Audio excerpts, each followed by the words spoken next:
Hello and welcome to the ICT Pulse podcast. I'm Michelle Marius, your host and the editor and publisher of ICT Pulse, the online platform where we discuss ICT issues from a Caribbean perspective.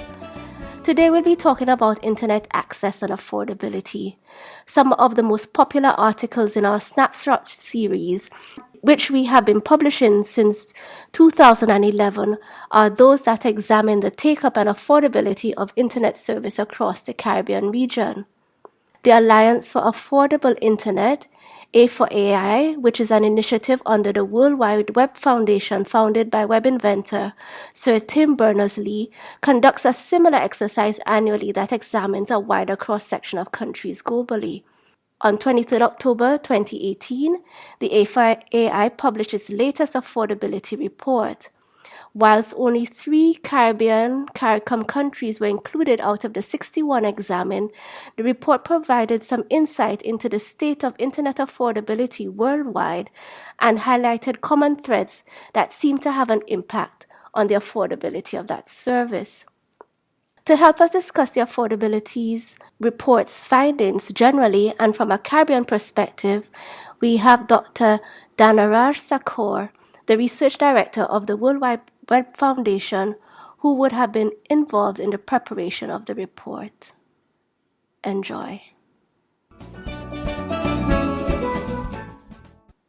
Dhanaraj, thank you for joining us. Hello, Michelle. Thank you so much for having me. All right, so we're going to just jump right in. So before we focus on the A4AI's findings in the latest affordability report, can you give us a brief summary of A4AI, what it does, how it operates, and some of its achievements to date? Yes, of course. So the Alliance for Affordable Internet, A4AI, is essentially a global organization with about 80 or so members, different entities across the world, governments, civil society groups, academic institutions, industry groups, major tech companies, and so on. So it's a very diverse set of entities. All of them are focused on the issue of affordability. Essentially, one of the major problems across the world, one of the major barriers to getting more people online is that it's just very expensive to access the internet. So these various organizations have come together under the umbrella of A4AI, and A4AI primarily focuses on policy and regulatory reforms that can lower industry costs. And if you have lower costs in a competitive environment, it means cheaper prices for the consumer. So that's the objective here in what this organization is trying to accomplish, and what its members are all focused on.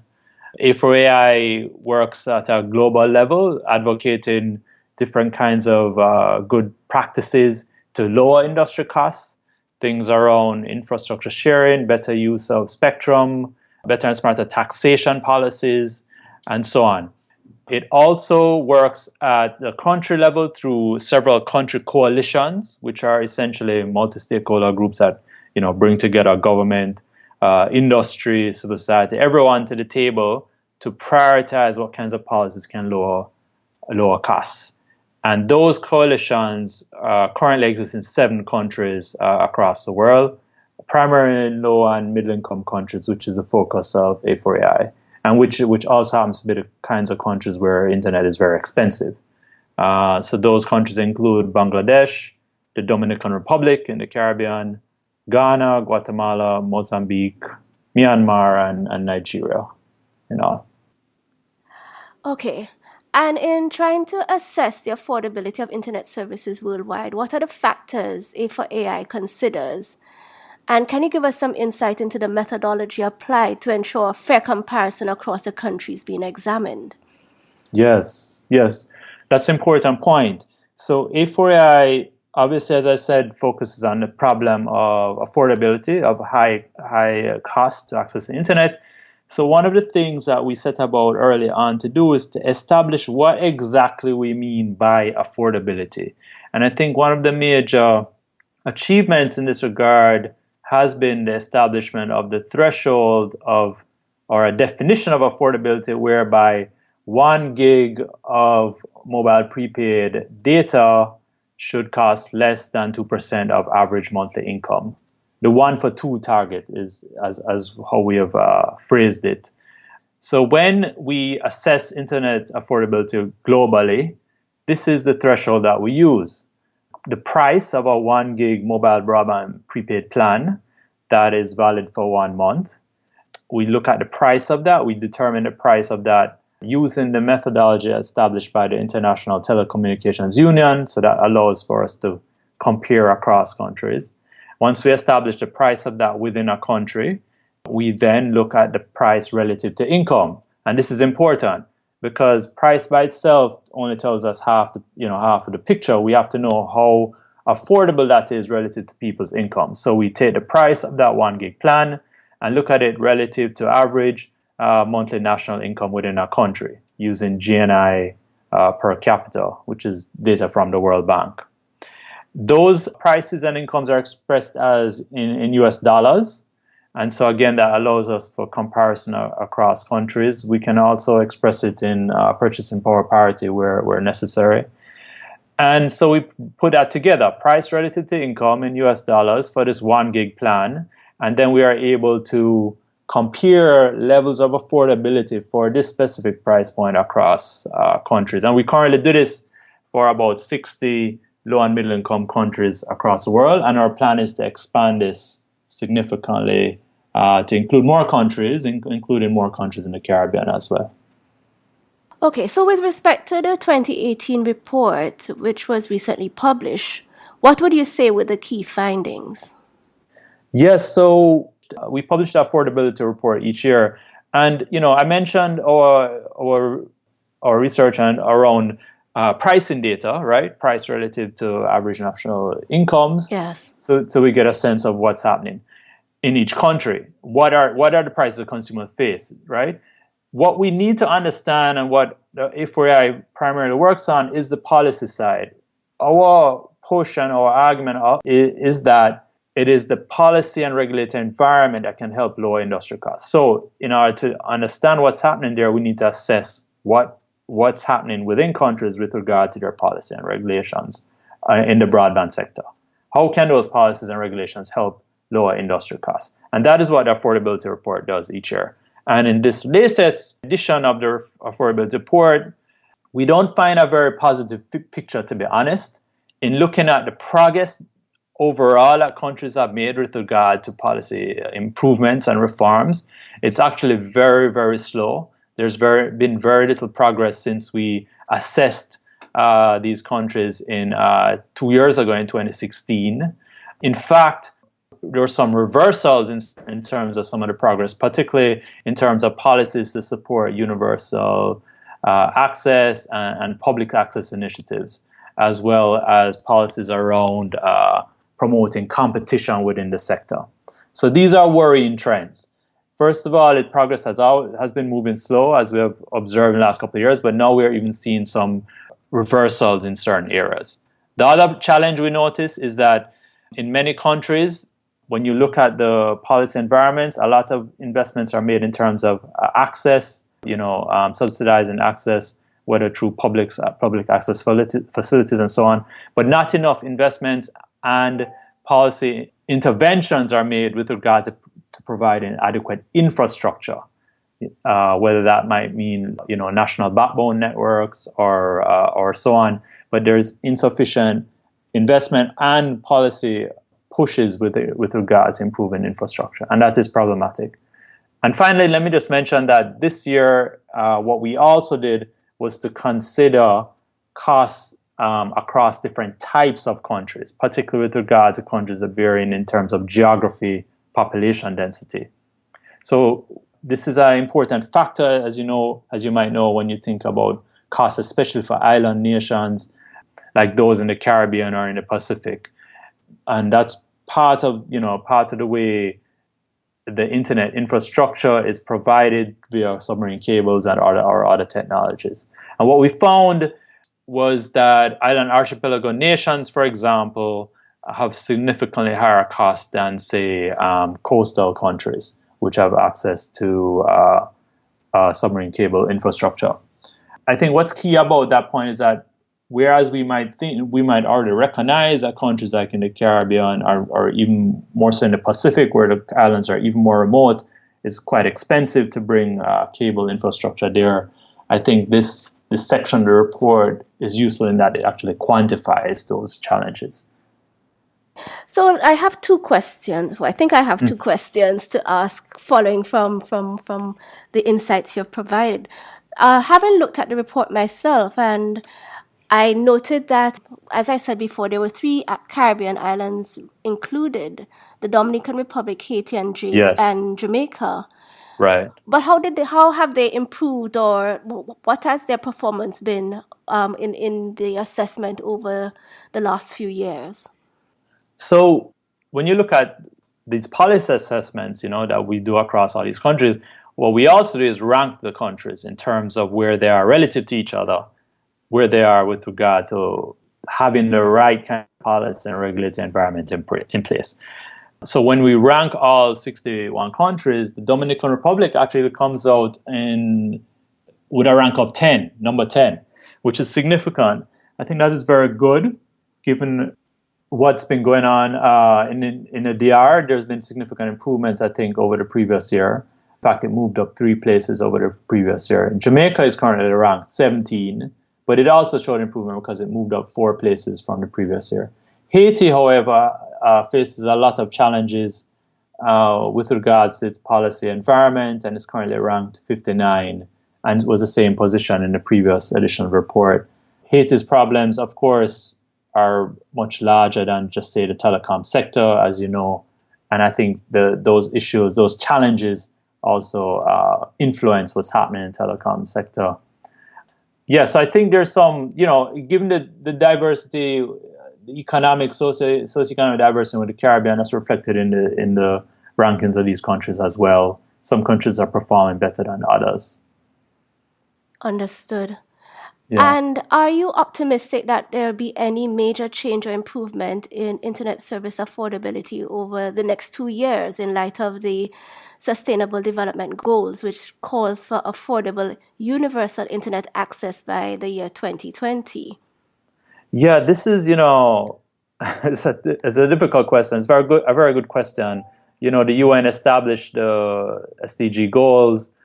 And this specific one you're referring to around affordable universal internet access by 2020 focuses on least developed countries, right? And what we have found, we tried to do an estimate on this to see, given the current trends in terms of the proportion of people that are online in these countries, the proportion of people that are using the internet in these countries, borrowing from data from the International Telecommunications Union, we found that it is very unlikely, basically not possible, to achieve that goal by 2020, within 2 years, as it were. We estimated, and this is in a different report published by the Web Foundation, which was released this week, called "For the Web: The Case for the Web." We estimated that we won't get to that a significant level of the population online in those countries until 2043. So literally Wow. 25 years from now. So that we're a long way off, in other words, in terms of that specific goal for least developed countries. That's quite sobering. I hadn't realized or thought it would have been the time it would have taken, but I guess if there has been a slowdown in policy development and not enough investment or intervention in infrastructure, etc., that clearly, it's definitely going to be an uphill battle. Yes, exactly. In these countries, in least developed countries, these are countries that are defined by the UN in terms of having low incomes and other structural challenges. I think, as you say, the policy issues there are particularly problematic in many of these countries. And so one of the major issues there, of course, is affordability. In some countries, when we look at the level of affordability, which I mentioned early on, price relative to income, globally across the world, it's around 5.5%, which is still above that 2% threshold that we would define as affordable. But in many of the least developed countries, it can be as high as 20%. So think about that, 20% of your monthly income you would have to pay to get 1 gig of data. It's unrealistic, basically. Definitely. But let me ask another question, and it comes primarily from my experience with the Caribbean region. What I've noticed is that the providers in the region are not necessarily dropping the prices for their internet service, but what they're doing is upping the speed. So you may find that if you can afford it, you can get fast download speeds, faster transmission speeds, but the pricing itself may not be coming down to the 2% threshold Right. that one might expect. Do you have any thoughts, or have you all observed that in other areas?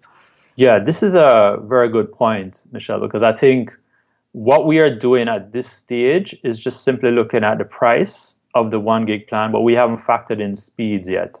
And it's very important to consider speed, because it's not simply buying a 1 gig plan, but you have to consider the quality of the experience that the user has, right? Yes. And if the speed is very slow, the 1 gig plan might be affordable, but if the speed is very slow, it's not useful. So this trend that you're describing of increasing the speeds is a recognition, I think, by the operators that this experience, this online experience, is very important to the consumers. And so they're as you say, they are factoring that into their pricing approach. I should say, though, that this is something that we are looking at as well. We plan to publish some research soon on this issue about mobile connection speeds across countries, because I think it complements the affordability question well. Okay. And generally now speaking, in preparing the affordability report, and since the A4AI examines less than a third of the countries worldwide, do you think that the exercise and the findings are representatives of what obtains globally? How authoritative do you think the report is? I think it's very authoritative when we look at low and middle income countries, which is the focus of A4AI, as I mentioned earlier. It's important to recognize that, because the levels of affordability in low and middle income countries are much higher than, say, in high income countries like, say, North America, Europe. In fact, when we looked at this 2 years ago in a previous edition of the affordability report, we found that the same metric here, the 1 gig, the price of a 1 gig plan relative to income, was less than 1% of average national income in European and in the US and Canada, in European countries and the US and Canada. Right. It was I think almost 0.5% in some European countries. In other words, very affordable relative to their income. Whereas, as I mentioned earlier, on average for low and middle income countries that we looked at, it's above 5%, and in some regions it can be as high as say in sub-Saharan Africa, as high as 9% of monthly income. So therefore, it's important for us to look at low and middle income countries, and I think in doing so we have a very good idea of what is happening right now in those countries. Understood. And I read through the report, and I think one of the things that I don't think the report seemed to have considered is the impact of disasters, especially national disasters on affordability. And certainly coming from the Caribbean experience, where we find ourselves vulnerable to tropical storms and hurricanes for 6 months of every year. And what we are finding, of course, is that if a country is devastated, you could have considerable rebuild occurring on a pretty regular basis. So the telecoms and ICT infrastructure, may have to be, I guess, some sort of recovery effort, is needed, and you almost feel as if you're taking one step forward and 2 steps back. Right. So I don't know what your thoughts are on that with respect to affordability, and maybe some thoughts about how that might somehow be factored into the whole equation. Yeah, I think it's a very good point. Caribbean countries, small island developing states generally, by definition, right, are exposed or vulnerable to these kinds of natural disasters, like hurricanes in the Caribbean, for example. And these like all infrastructure, they can have significant negative impacts on telecoms infrastructure. And therefore, like you say, in the recovery efforts, it can definitely have an impact on affordability, especially when we think about it, these kind, having access to a mobile phone and your apps on your phone, email or Facebook or whatever, are very important in those specific moments, right? Mm-hmm. I think it's very important to factor these things, and I think this is something that we could look at in maybe future editions of the affordability report, looking at how these kinds of natural disasters or other events have significant impacts on, whether short term, even if it's short term, but significant impacts on levels of affordability and what that means for access within the country. Yeah, I think it's a good point, and definitely something we can develop further. Absolutely, and I'm glad to hear that, because in an interview that I did with Craig Nesty a few weeks ago, who is the regulator in Dominica, and as you may recall, Dominica was devastated by Hurricane Maria last year, and it was almost on the anniversary of that hurricane that I had my chat with Craig. Okay. And, they still haven't gotten back to the levels of connectivity that they had before. I mean, luckily, the operators, I believe, are doing some upgrades, take advantage of the fact that they have to build back the plant. So they're upgrading the network one time. But, there's still communities that are cut off. And, he was even saying, I think, that maybe by the end of the year or hopefully early next year, they may get back to the connectivity that they had pre-Maria. But that's like almost a year and a half later. Right. So, it definitely is a case of, one step forward and two steps back sometimes. Yeah, definitely. Right. And I think you can imagine the impact on the market in terms of prices and so on during that period, right? Mm-hmm. Between the hurricane and the rebuilding effort. Mm-hmm. Yeah. Yeah, and while the providers may have, may be able to recover some funds from insurance and so on, but the sad and sobering thing is that it's a very real reality that, the infrastructure could be decimated almost every year if somehow, the country is unlucky enough to be subject to some sort of storm or natural disaster every year. Right. So, right. Yeah. Yes. All right, so I think one of my last questions is, in the report, one highlights the some key findings, and clearly we have the affordability drivers index and so on. But if you had, the air of, senior members of government for some of the countries that you all examined, what might be the two key things you would tell them that they should focus on to improve the internet service affordability in their country? Yeah, I think, it really depends on the country, which is the easy answer. But I think if we are to focus on a couple of things, and one is the need to have that kind of space where you can bring together all the various and important actors, voices, from government, but also from industry, also from civil society, consumer groups, and so on, who can then pinpoint what are the key areas that need to be addressed, whether that is a need for better infrastructure, smarter taxation policy, because as I mentioned, governments often disproportionately tax the telecom sector or ICT sector, which means that it becomes more expensive the services become more expensive for consumers. It could be issues around the allocation or availability of spectrum, or issues that are current now, like, for example, the debates around over-the-top or OTT services, right? But it depends. It's important to have that space where the groups then can come together and prioritize what governments need to address and how they should address it. I think another point that's often overlooked here is understanding the access and affordability problems among groups within the country. Because, we are all living in diverse countries, different groups, different issues. In the Caribbean, many countries have high income inequality. Jamaica is one example, right? And so when we talk about affordability, in fact, the metric that we use relies on national average incomes. What that does is it glosses over income inequality challenges. So, what might appear to be affordable to the average person in the country might not be affordable, in fact, to many low-income people within that country, especially if there's high income inequality. So that it's important then to understand the affordability challenges according to the needs of different groups within the country. So that can be in terms of income, age, also gender. In some countries, men are more likely to use the internet than women.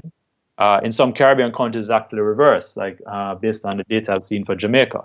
So if our goal is to get everyone have affordable and universal internet access for everyone, right? Then we need to be looking at these different groups and understand the challenges that they face. So that means, delving deeper into those specific groups and not just thinking of affordability as on a broad national or average level. Understood. All right. Granted, the last question I think I'm going to ask you, but I should have asked it before, but it only came through as you were talking, is Sure. What is the sense that you have about the importance that countries put on the internet, especially in light of the fact that internet policies, and I'm sure even within the Caribbean region, have not been amended in several years. Granted that the whole internet and digital landscape has evolved so quickly. Right. What is your sense of the importance of the internet by countries? Yeah, I think the challenge often for policymakers is that they find themselves in a situation where things are just moving very fast, often too fast for them, right? Yes. The burden for policymaking in the ICT sector, I think, should therefore be shared. And I'm going back to that argument earlier about having these kinds of spaces where you get everyone in the room. If that's not done, what happens then is that you get a very reactive kind of policymaking process. So now we appreciate, I think many people did before, the importance of data, personal data, within the production and delivery of ICT services, online services, and so on. And we're coming slowly to recognize that in order to protect the individual's data and how that data is used, we need to have good policies and laws in place. So those kind of things are, as an example of how things are catching up. I think much more has to be done though to protect user rights online, but also to address the access problems.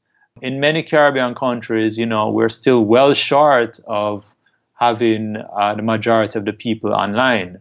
In going back to the three countries referenced here, Jamaica, Dominican Republic, and Haiti, I think that's the case. And not just online, but having meaningful connectivity, which you're alluding to earlier, having really good broadband speeds, whether on their phone or even better at their home, right? Yes. That requires serious thought and interventions at the policy level. It means, investment by governments and industry in infrastructure solutions, in public access solutions, and so on. So all that requires greater effort, I think, and not enough is being done on both of those fronts.